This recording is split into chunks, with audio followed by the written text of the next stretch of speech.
Selamat datang kembali di channel saya. Pada video kali ini saya akan menjelaskan tentang uji T2 sampel. Oke, nah ini adalah uji T. Kita menggunakan uji T ya, berarti pada saat variansi populasinya tidak diketahui.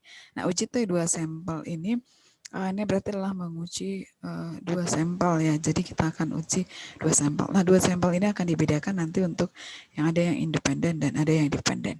Yang independen maksudnya adalah yang saling bebas. Nah, kalau yang artinya antara populasi satu ataupun sampel satu dengan populasi yang kedua maupun sampel dua itu tidak saling berkaitan ya. Oke. Nah, untuk uji T2 sampel yang dependen berarti populasi 1 dengan populasi 2 itu saling berkaitan ya, sampelnya berkaitan. Oke, nah kita akan lihat dulu contoh, saya akan jelaskan. Seorang peneliti ingin meneliti efek penggunaan suatu obat A terhadap denyut jantung manusia per menitnya. Peneliti mengambil sampel sebanyak 15 orang. Pertama, peneliti mencatat jumlah denyut jantung 15 orang tersebut yang terjadi selama 1 menit. Kemudian mereka mengkonsumsi obat A, lalu beberapa saat kemudian peneliti mencatat lagi jumlah denyut jantung mereka selama 1 menit. Nah, setelah dari sini sampel yang pertama, nah kemudian kan diambil dulu datanya. Kemudian diambil lagi datanya setelah minum obat, dilihat efeknya seperti apa. Maka kita nanti akan dapat dua kelompok sampel, yaitu adalah dua kelompok data ya, yang data sebelum mengkonsumsi obat itu gimana denyut jantungnya, sama data sesudah mengkonsumsi obat. Jadi kalau kita buatkan di sini ada data sebelum dan ada data sesudah konsumsi. Oke, dari sini data sebelum berapa denyut jantungnya gitu ya, data sesudah berapa denyut jantungnya. Nah, artinya di sini data yang pertama dengan data kedua, di sini kan sampelnya sama ya, jadi mereka saling berkaitan. Nah, itu yang disebut dengan dua sampel yang dependen. Nanti kita bisa ujinya seperti apa ya. Oke, nah itu yang dua sampel dependen berarti antara sampel 1 dengan sampel 2, data pertama dengan data kedua itu saling berkaitan. Oke, nah saya akan buatkan contoh lagi. Seorang dosen ingin meneliti apakah terdapat perbedaan yang signifikan nilai ujian mata kuliah statistik antara laki-laki dan perempuan. Jadi kalau kita buatkan datanya di sini, nanti di sini ada untuk nilai statistik untuk yang laki-laki ya, laki-laki, dan nilai statistik untuk yang perempuan. Nah, di sini sampelnya berarti nilai statistik laki-laki kita ambil untuk nilai statistik yang sampelnya laki-laki. Berarti ini misalnya ada dari yang perempuan, yang pasti di sini adalah dua sampel yang berbeda dan saling independen, saling bebas, tidak ada keterkaitan. Ya, itulah yang disebut dengan dua sampel. Kita lagi bicara dengan dua sampel. Kalau yang tadi sebelum dengan sesudah, di situ sampelnya sama, tapi di situ sampelnya saling berkaitan. Nah, itu yang disebut dengan dua sampel yang dependen. Artinya kelompok data pertama dengan data kedua itu adalah saling berkaitan. Oke, nah untuk nilai statistik laki-laki dengan perempuan artinya kalau kita ambil sampel laki-laki yang nggak ada hubungannya dengan sampel perempuan, dia akan memberikan data yang berbeda, yaitu yang disebut dengan dua sampel yang independen. Oke. Nah, kita akan pada video kali ini saya akan jelaskan tentang uji T2 sampel yang khusus independen. Saya akan bahas tentang uji yang independen, berarti yang saling bebas ya. Oke, kita lihat dulu uji T2 sampel independen. Ini adalah tujuannya membandingkan rata-rata dua grup yang tidak saling berkaitan, yang tadi saya jelaskan. Oke, nah asumsinya adalah ingat ini harus menggunakan data interval dan rasio. Kemudian ada asumsi atau syarat yang harus dipenuhi. Yang pertama adalah tadi adalah jenis datanya interval rasio ya.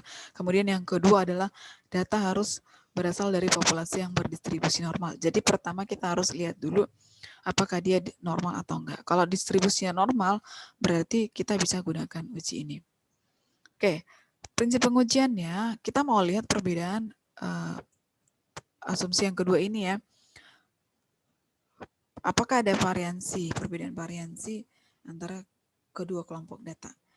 Oke, jadi karena dia adalah berasal dari dua populasi yang berbeda yang tidak saling berkaitan, maka kita lihat dulu apakah memang kelompok data ini homogen atau enggak. Karena kita untuk menguji rata-rata ya. Jadi apakah rata-ratanya sama atau enggak. Nah, kita perlu lihat meskipun berbeda nanti apakah homogen atau enggak ya. Jadi ini sangat mempengaruhi nanti variansinya sangat mempengaruhi untuk ke rata-rata. Nah, sebelum dilakukan pengujian, kita harus terlebih dahulu ketahui apakah variansinya sama atau equal variance-nya atau variansinya berbeda.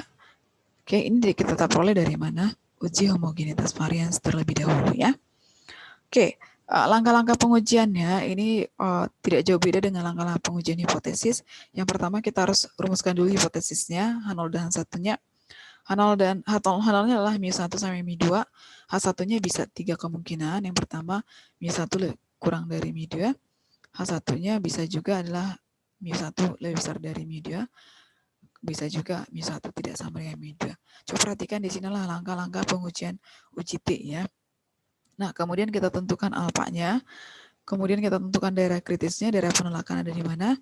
Nah, daerah penolakan atau daerah kritisnya berarti T lebih besar dari T alfa per 2. Kalau misalnya kita gunakan untuk yang H1-nya yang ini ya. H1-nya untuk μ1 tidak sama dengan μ2. Oke, dengan derajat kebebasan lah N1 tambah N2 dikurang 2. Atau T lebih kecil dari minus T alfa per 2 dengan derajat kebebasannya lah N1 ditambah N2 dikurang 2. Ini untuk uji dua sisi ya. Jadi kalau kita gambarkan, kalau saya buatkan di sini, gambarnya ya, berarti daerah penolakannya ada di kiri dan di kanan ini. Dengan inilah alfa per 2, ini juga alfa per 2. Jadi ini T alfa per 2 berapa? Di sini adalah min T alfa per 2. Nah, ya, inilah dia yang disebut dengan daerah penolakan atau daerah kritis. Atau daerah kritis ya. Nah, sama kiri kanan. Jadi, kalau misalnya dia satu sisi, berarti daerah kritisnya di sebelah kanan ya. Tengah daerah penolakannya adalah alfa. Alfa saja. Kalau dia di satu sisi sebelah kanan ya, sisi kanan. Kalau sisi kiri berarti daerah penolakannya alfa saja ya di sebelah kiri. Oke. Nah, ini kalau berarti di sini kalau uji sisi kanan berarti daerah penolakan adalah T lebih besar dari T alfa N1 tambah N2 dikurang 2. Kalau kiri yang ini tadi ya, minus. Oke, lihat kalau yang sebelah kiri berarti minus T alfa per 2 ya. Sorry, minus T alfa kalau dia uji sisi kiri. Minus T alfa N1 ditambah N2 dikurang 2. Di sini derajat kebebasannya adalah V ya, atau DF atau DK.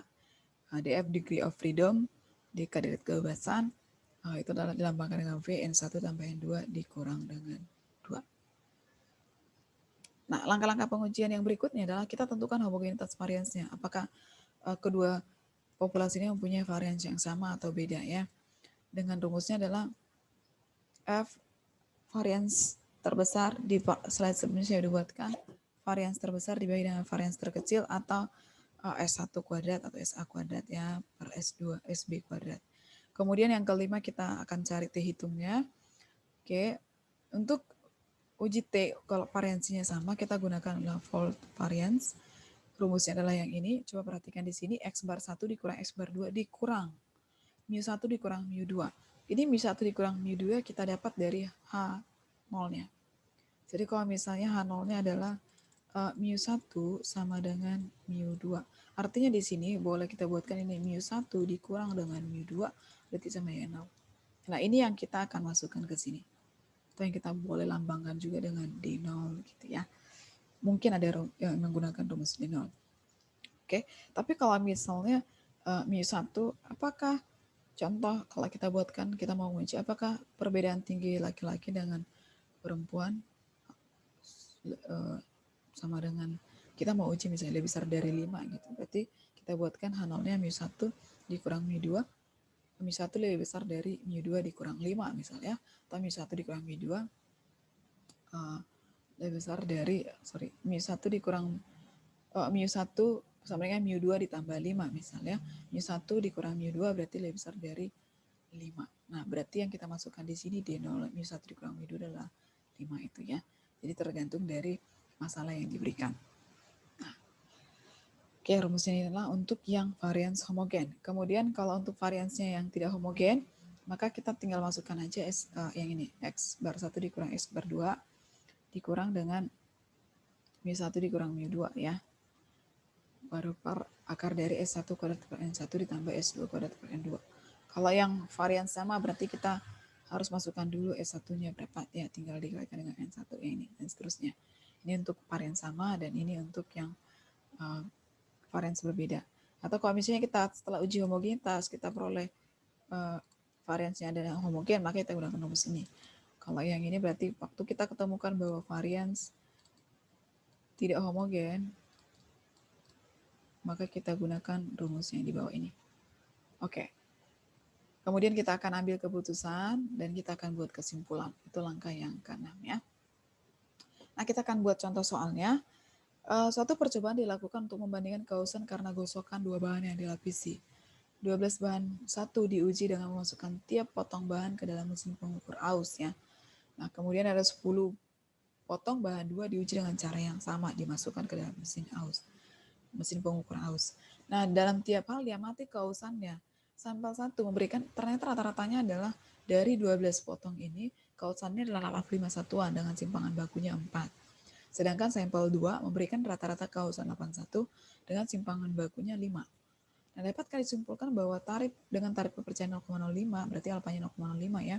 Kausan bahan 1 melampaui kausan bahan 2. Artinya melampaui ini berarti kausan 1 mu1 lebih besar dari mu2 karena sampel bahan 1 itu 85 ya. Sedangkan sampel bahan 2 adalah 81. Anggap kedua populasi hampir normal dan variansinya sama. Berarti diketahui di sini uji prasyaratnya ya bahwa normal data ini berasal dari populasi yang berdistribusi normal dan variansnya homogen. Kalau diketahui varians homogen, kita nggak perlu uji varians lagi. Oke, nah coba perhatikan di sini apakah ini adalah uji dua sampel yang independen? Ya, kenapa? Karena di sini adalah bahan 1 dengan bahan 2. Jadi bahan 1 ya kita ambil yang sampelnya atau populasinya adalah yang bahan 1. Berbeda dengan bahan 2. Jadi mereka tidak saling berkaitan ya. Adalah dua sampel yang saling bebas. Oke, kita akan lihat ininya ya, penyelesaiannya. Dari soal diketahui bahwa ada 12 sampel, berarti N1-nya adalah 12 dan rata-ratanya 85, S1-nya adalah 4. Kemudian rata-rata bahan kedua itu 81, S2-nya 5 dan banyak sampel yang digunakan diambil adalah 10. Oke. Nah, kita akan buatkan hipotesisnya karena tadi sudah diklaim di atas apakah bahan 1 melampaui bahan 2. Maka boleh kita tuliskan H1-nya mu1 lebih besar dari mu2. Nah, di data tadi alfanya 0,05, kita akan tentukan daerah penolakannya. Oke, dari sini T alfanya 0,05, tadi alfanya kita gunakan 0,1 ya di soal, tapi karena dia adalah satu sisi maka kita gunakan adalah 0,05. Oke, dengan derajat kebebasannya adalah 12 ditambah 10 dikurang 2 ya, itu adalah 20. Kalau misalnya kita mau lihatkan di tabel, ini dia pada tabel, kita akan lihat di alfanya 0,05 dengan derajat kebebasan tadi adalah 20 ya, maka kita peroleh hasilnya dari ini, 1,725. Ya, nah inilah yang kita gunakan dengan nilai yang kita pakai nanti di nilai titik kritisnya. Ya, jadi boleh kita buatkan T alfa 0,0520 adalah 1,725. Nah, jadi titik kritisnya adalah akan berada di T lebih besar dari 1,725 ya. Karena apa? Karena kita pakai H1-nya adalah lebih besar. Berarti nanti itu adalah uji sepihak kanan ya. Kalau kita buatkan berarti di sini 1,725. Nah, sekarang diketahui kan variansnya homogen ya. Jadi kita nggak usah gunakan lagi, kita nggak usah uji variansi lagi, kita langsung aja gunakan rumus T dengan varians homogen. Oke. Nah, untuk mencari nilai T dengan varians homogen, kita tinggal masukkan aja X bar 1 dikurang X bar 2 dikurang tadi karena mu1 dikurang mu2 sama 0, langsung aja ya dikurang dengan 0. Jadi langsung aja 85 dikurang 81 per akar N1-nya adalah 12 tadi ya dikurang 1 berarti 11 kali 4 kuadrat ditambah dengan 9 kali 5 kuadrat per yang ini tinggal dikali dengan 1/12 tambah dengan 1/10, hasilnya adalah dibulatkan di 2,09. Oke, karena T 2,09 T hitung ini lebih besar dari T tabel ya. Jadi nanti kalau kita buatkan di gambar, ini adalah di kritisnya adalah 1,725. Nah, 2,09 ini adalah udah jatuh di sini daerah penolakan. Nah, 2,09 kira-kira di sini, maka berarti artinya jatuh di daerah penolakan. Nah, yang ini dia adalah daerah penerimaan. Ingat, penerimaan ini adalah si H0. Oke, karena dia jatuh pada titik kritis T-nya, maka kita bisa simpulkan bahwa H0-nya ditolak. Artinya kalau H0-nya ditolak, berarti H1 diterima.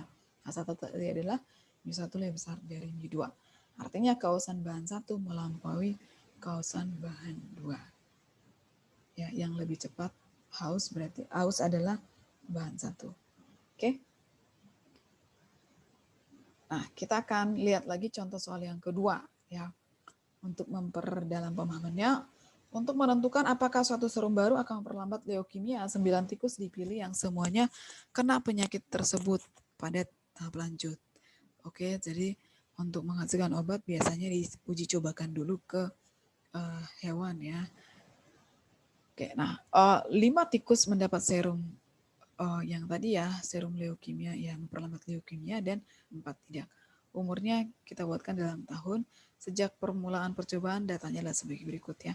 Dengan perlakuan itu adalah ternyata umurnya 2,1 tahun, 5,3, 1,4, 4,6, dan 0,9.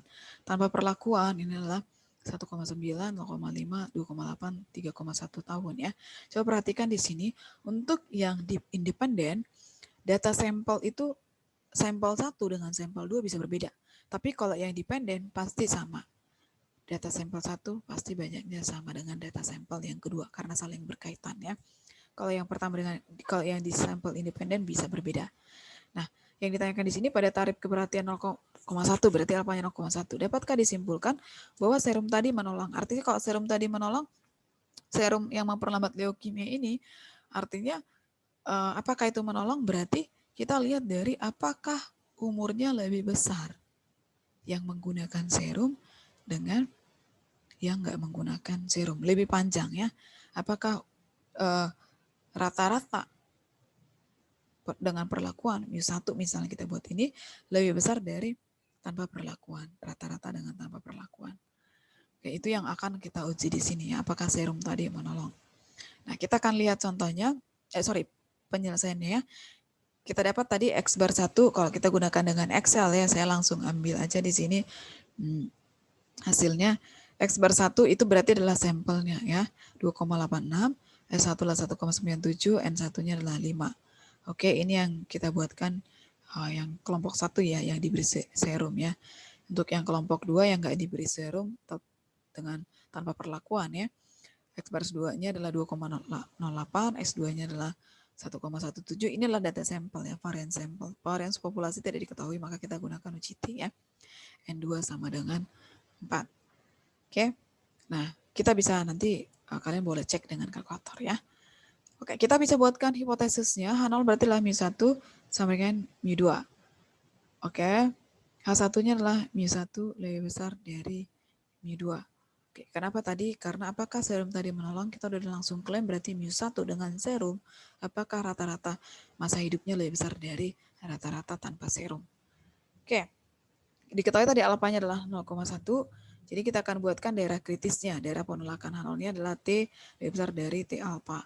Karena dia adalah sebelah kanan tadi ya, lebih besar. Maka daerah penolakan adalah sebelah kanan ini. T berapa di sini? Kita akan lihat di tabelnya ya. T alfa berarti tadi adalah T 0,1 dengan dari kebebasannya adalah apa? Itu adalah N1 tambah N2 dikurang 2. Berarti adalah 7. Nah, kita akan lihat di tabel adalah 1,415. Coba kita akan lihat di tabelnya ya. Nah, ini dia tabel T dengan alfanya 0,1 dan derajat kebebasan adalah 7, maka dapat hasilnya adalah 1,415. Oke, jadi boleh kita buatkan daya kritisnya adalah lebih besar dari 1,415 ya. Kalau digambarkan bentuknya seperti ini. Nah, kita akan lihat dengan T hitungnya, kita jatuhnya di daerah penerimaan atau penolakan. Nah, yang ini tadi adalah yang disebut dengan, yang di sinilah daerah penolakan ya. Penolakan si H0, dan inilah daerah penerimaan H0. Ya, tapi yang pertama kita harus cek homogenitasnya dulu ya, karena di atas kan tidak diketahui homogenitasnya apakah homogen atau enggak. Nah, kita akan lihat cek homogenitas variansnya. H0-nya adalah sigma 1 kuadrat sama dengan sigma 2 kuadrat, H1-nya sigma 1 kuadrat tidak sama dengan sigma 2 kuadrat. Nah, diketahui alfanya adalah 0,1 karena dia kita gunakan pakai uji dua pihak, maka alfanya 0,05 ya. Kita akan lihat, tentukan, ini adalah uji homogenitas. Jadi kita uji homogenitas dulu ya, supaya nanti kita bisa lanjut uji T-nya yang di atas. Kemudian kita akan tentukan daerah kritis. Nah, kita akan cek tabel F ya, daerah kritisnya berapa. Itu adalah F 0,05 dengan kita ambil varians terbesarnya, itu adalah yang terbesar ya. Yang terbesar kalau kita hitung nanti varians terbesarnya adalah di 3,88 ya. Tapi kita lihat dulu varians terbesarnya, kita akan cek dulu ya. Daerah, nah, varians terbesarnya adalah 3,88 dan varians terkecilnya adalah 1,37. Oke. Nah, kalau kita hitung F hitungnya adalah 2,83.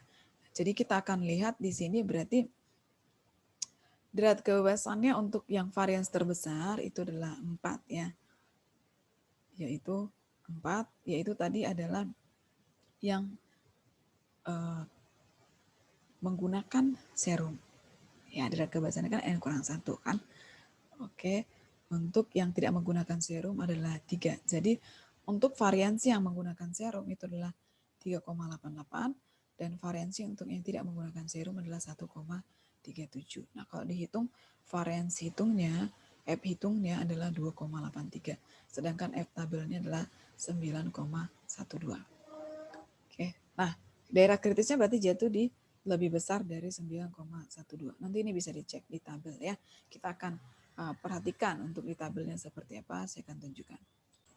Nah, kalau di tabel F tadi derajat kebebasan pembilang karena N-nya adalah 5, maka derajat kebebasannya 4.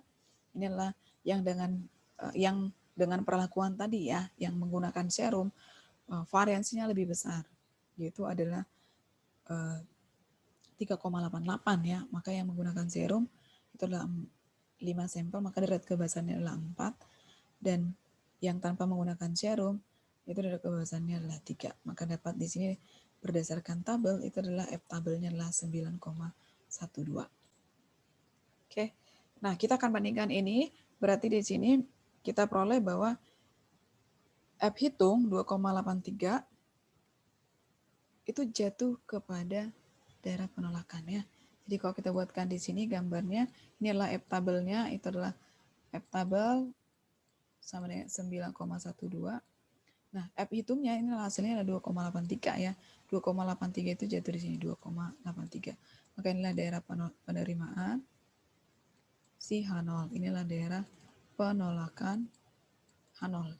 Jadi bisa kita buatkan bahwa H0-nya diterima. Kalau H0-nya diterima, artinya apa di sini? Variansnya homogen sama ya. Sigma 1 kuadrat sama dengan sigma 2 kuadrat. Oke. Jadi H0 diterima berarti varians umur tikus ya, yang diberi serum dan yang tidak diberi serum adalah sama. Maka setelah ini kita akan menggunakan rumus T dengan varians yang homogen. Oke, kita akan hitung nilai T-nya. X bar 1 dikurang X bar 2, yang ini ya, dikurang dengan 0 ya. Kenapa dikurang 0? Karena H0-nya adalah mu1 dikurang mu2 sama dengan 0, atau mu1 sama dengan mu2 ya. Maka kita buatkan ini dikurang 0. Maka kalau dihitung hasilnya ini adalah tinggal dimasukin aja S1 kuadratnya berapa, varians 1, kemudian N1 dikurang 1 berapa. Nah, dapat hasilnya 0,62. Nah, tadi T tabelnya berdasarkan di atas itu adalah T tabelnya adalah 1,45 ya. Jadi kalau kita gambarkan di sini, T-tabelnya adalah 1,45 sebelah kanan, berarti ya 1,45. Pada saat dicari T hitung adalah 0,62, maka di sini adalah daerah penerimaan H0. Oke, inilah daerah penolakan H0. Daerah penolakan H0 ini dari si H1-nya tadi, H0 H1 ya. Kalau H1 berarti lebih besar, berarti dari sebelah kanan ya. Artinya adalah penolakan H0. Oke, artinya di sini 0,62 T hitung ini jatuh di daerah penerimaan. Artinya adalah H0-nya diterima. Oke, H0-nya diterima, kesimpulannya berarti H0-nya tadi adalah rata-rata umur tikus ya yang diberi serum sama dengan yang nggak diberi serum. Artinya kalau sama rata-ratanya, artinya serum tadi nggak bisa menolong, ya, dan nggak begitu berdampak. Maka kita bisa simpulkan serum itu tidak bisa menolong leukemia atau memperlama umur tikus. Oke, demikian penjelasan saya. Saya ucapkan terima kasih sudah menonton dan sudah menonton video saya ya. Thank you.